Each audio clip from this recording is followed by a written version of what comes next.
चला तर विद्यार्थी मित्रांनो, तुमच्या समोर हे सर्कल काढलेलं आहे आणि या ठिकाणी तुम्हाला एक छोटासा पॉईंट दिसत आहे.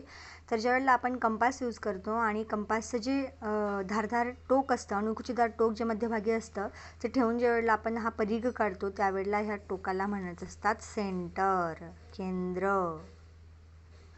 हां, आणि ह्याच केंद्रातून जाणारी वर्तुळाच्या परिघावरती ही अशी ज्यावेळेला आपण रेष काढतो तिला म्हणायचं असतं radius. What is it? Radius. आणि या केंद्रातूनच जाणारी आणि वर्तुळाचे अगदी समान दोन भाग करणारी ही जी अशी मोठी आपण लाईन ड्रॉ करतो हिला म्हणायचं असतं मुलांनो डायमीटर, व्यास.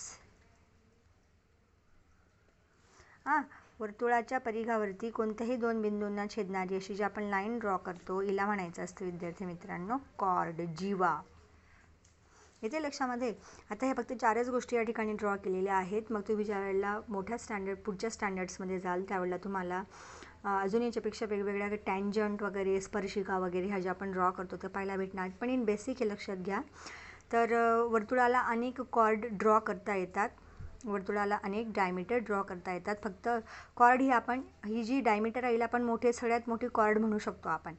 आल्या लक्षामध्ये? पण ह्या कॉर्डला आपण डायमीटर म्हणू शकत नाही. डायमीटर असा की जो वर्तुळाच्या केंद्रबिंदूतून जातो आणि वर्तुळाचे दोन इक्वल पार्ट्स करतो त्यालाच डायमीटर म्हणतात. असे आपण अनेक रेषा काढून वर्तुळाचे सारखे भाग काढू शकतो, पण त्याला मर्यादा कशी असते की ती दोन बिंदूंना छेदली पाहिजे आणि वर्तुळाच्या केंद्रातूनच गेली पाहिजे. वर्तुळाच्या केंद्रातूनच जाणारा डायमीटर हा ड्रॉ करता येतो.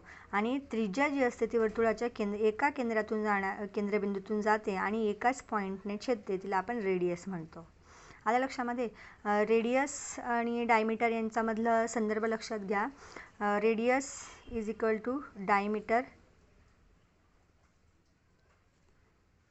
अपॉन 2. आल्या का लक्षामध्ये? डायमीटरच्या हाफ रेडियस असते आणि diameter is equal to twice R. त्रिज्येच्या दुप्पट हा व्यास असतो. फॉर एक्झाम्पल जर त्रिज्या 2 सेंटीमीटर असेल तर व्यास हा 4 सेंटीमीटर असेल. त्रिज्या जर 5 सेंटीमीटर असेल तर व्यास हा 10 सेंटीमीटर असेल.